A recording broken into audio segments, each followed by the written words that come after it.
Abangan sa ilang saglit ang interrogation na ginawa sa isa pang nominee na si Tibo. Ngayon naman, sasalubungin na natin si Kathy. Hi, Kathy!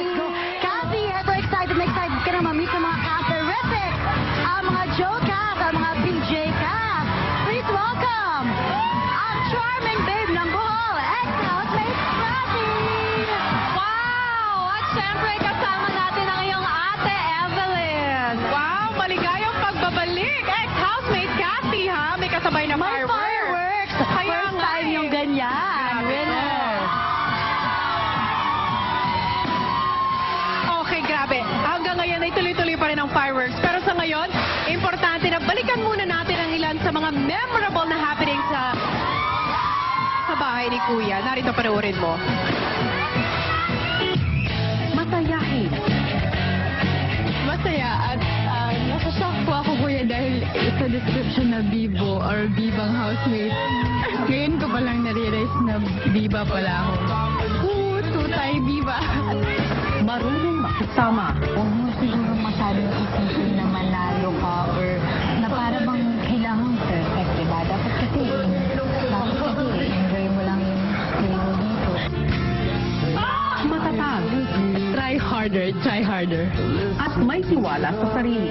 Mahirap, sobra. Hindi, magtatanda na talaga ako. Ito ang kanyang naibahagi sa mga bagong kaibigan.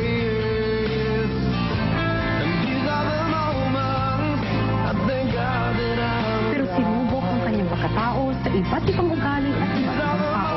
If he doesn't want to care, at least show our care for him and respect him whenever we want. I don't want Nakitungo hindi lang sa kapwa Pinoy housemates, pati na rin sa mga banyagang nagkikaibigan.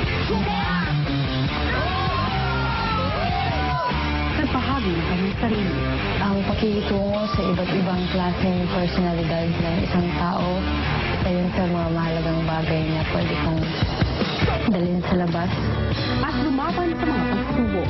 Pag ang emosyon na yung natitira at maging mahina, pwede palang gamitin kong utak para ma-neutralize yung feeling at mas maging matatag, mas maging malakas.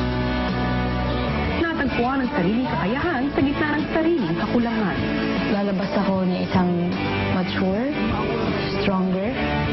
Lalabas ako na magdadala ako ng isang napakagandang libro. At patuloy na ngumiti sa likod ng lungkot ng tunay na buhay. Hindi naman yan sa physical or kung lalaki ka or babae. Maraming aspeto para mas mapagaling yung laro.